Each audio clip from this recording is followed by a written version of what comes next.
So this is self-adhesive, fabric-like water-soluble stabilizer. It's kind of a mouthful, but this is perfect because it runs through your printer and you can print your name directly on the stabilizer.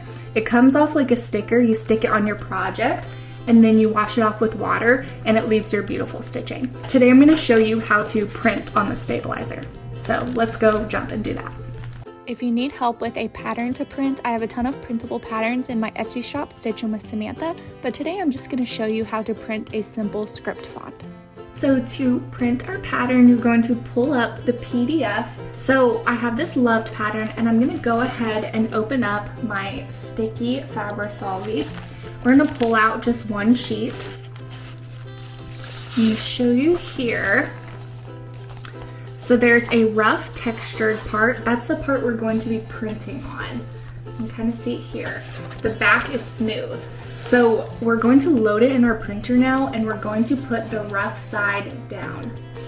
So we're going to slide it in, close our printer, and I'm going to print my file and I'll walk you through my settings. Normally I do black and white, print on one side. Paper size, you're going to do 8.5 by 11, your normal sheet size. And then that's kind of it. I don't do a ton of special settings. I just run it through my printer like normal. So we're gonna hit print. And now we have our printed pattern. As you can see, it printed just like normal on the sheet of paper. And now we're ready to stitch.